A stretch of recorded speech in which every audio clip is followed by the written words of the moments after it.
जब साधु की कोटि में पहुंच जाता है तो कोई व्यक्ति, हम उसे जाति की दृष्टि से बांधें, विचार करें, हमारी अपनी दृष्टि होती है, लेकिन वे जिस भूमिका पर बैठकर अपने जीवन का व्यवहार चलाते हैं वो भूमिका बिल्कुल भिन्न होती।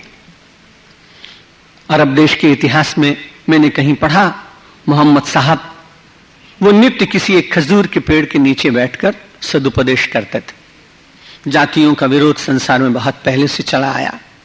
छोटे छोटे कबीले, छोटी छोटी जातियां जो अपने समुदाय से भिन्न चिंतन करते हों, उनके साथ लड़ाई करना, युद्ध करना, विरोध करना, ये बड़ी पुरानी बात है। हम सब लोग आधुनिक युग में जीते जीते लगभग आचरण में पुराने बनने का प्रयत्न भी करने लगे।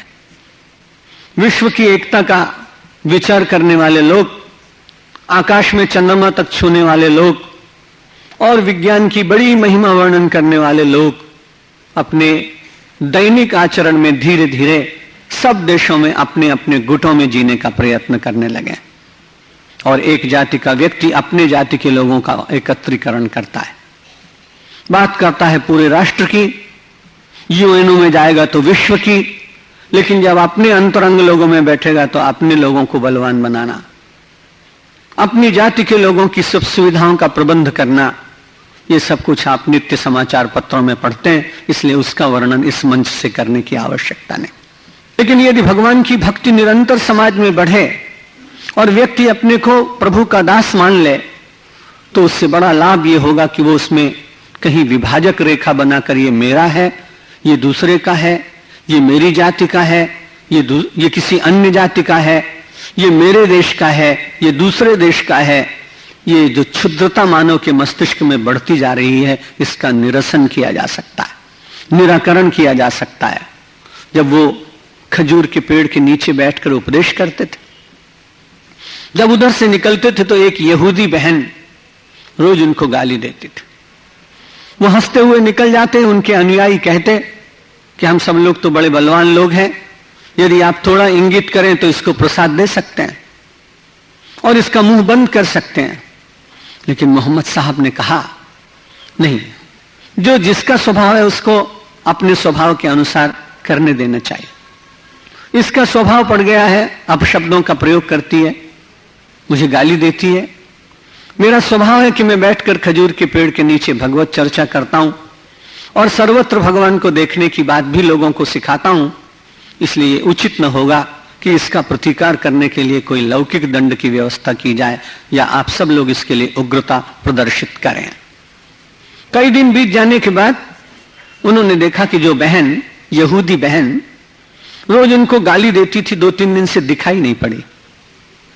उनको ऐसा लगा कि मेरे जीवन में जो रोज घटता है उसमें एक कमी कैसे आ गई, क्योंकि जब मैं इधर से निकलता हूं तो मेरी परीक्षा लेने के लिए कोई बैठा रहता है और मैं रोज अंतर मंथन करता हूं कि उसका कहा हुआ मेरे ऊपर कितना प्रभाव डाल सका है।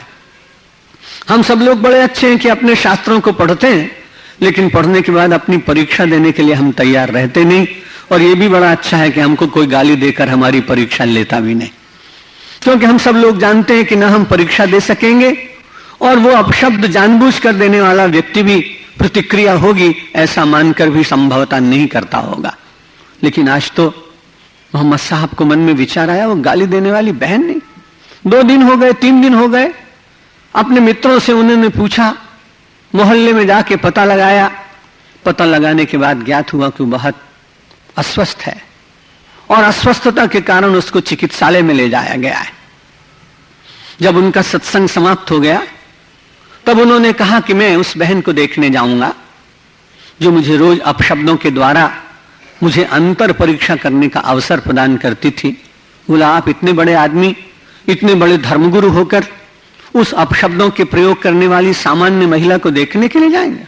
उन्होंने कहा, तुम मुझे धर्मगुरु मानते हो, ठीक है, तुम मुझे एक महान संत मानते होगे, ये भी ठीक है, लेकिन मैं निरंतर अपने विचार किया करता हूं मन में कि मैं सारे संसार में जितने लोग हैं उन सब के भीतर विराजमान परमात्मा के होने के कारण मैं सबका दास हूं, मैं सबका सेवक हूं, और इसके कारण मुझको बहुत आनंद मिलता है क्योंकि मुझे सर्वत्र अपने ही सेव्य का दर्शन होने लगता है।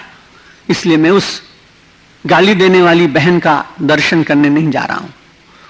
मैं उसे देह दृष्टि से मानकर देखने के लिए नहीं जा रहा हूं।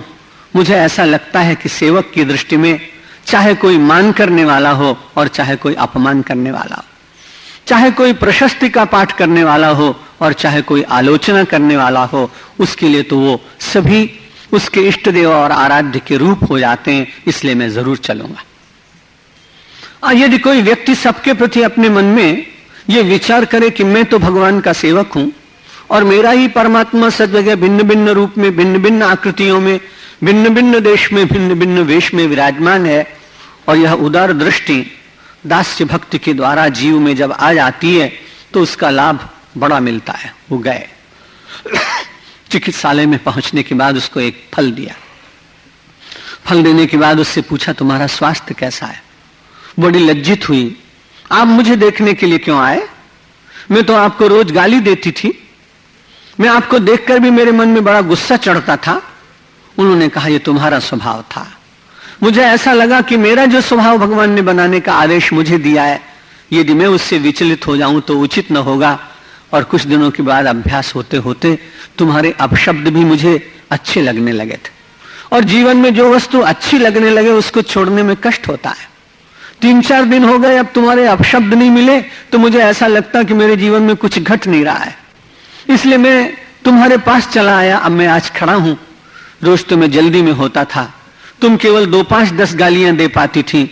आज मैं बड़ी तैयारी के साथ आया हूं, 1 घंटे का मेरे पास समय है, मैं खड़ा रहूंगा। तुम्हारे पास जितना कोश हो आज तुम उसे रिक्त करो, जिससे बहुत अच्छा लगेगा, तुम्हारा मन हल्का हो जाएगा, क्योंकि 2-3 दिन बीत गए ना, अब तो बड़ी कठिनाई है। उसके मुख से एक भी शब्द नहीं निकला, और अब शब्द तो निकले नहीं बल्कि आंतरिक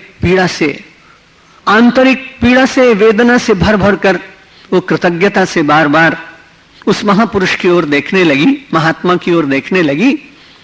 और उसने अपनी वाणी से अपराध बोध के कारण क्षमा नहीं मांगी, बल्कि उसकी मूक भाषा ने प्रायश्चित कर डाला और वो बिल्कुल शुद्ध जैसी हो गई। 2-1 दिन में वो स्वस्थ हो गई। अब वो उनके श्रोताओं की अंतिम पंक्ति में बैठकर उनके दिव्य विचार श्रवण करती। जब सारे संसार में मैं सेवक सचराचर, रूप राशि भगवंत, ये विचार आ जाता है, तब उसके बाद वो निरंतर भगवान का स्मरण करते हुए परमात्मा में ही समाया रहता है।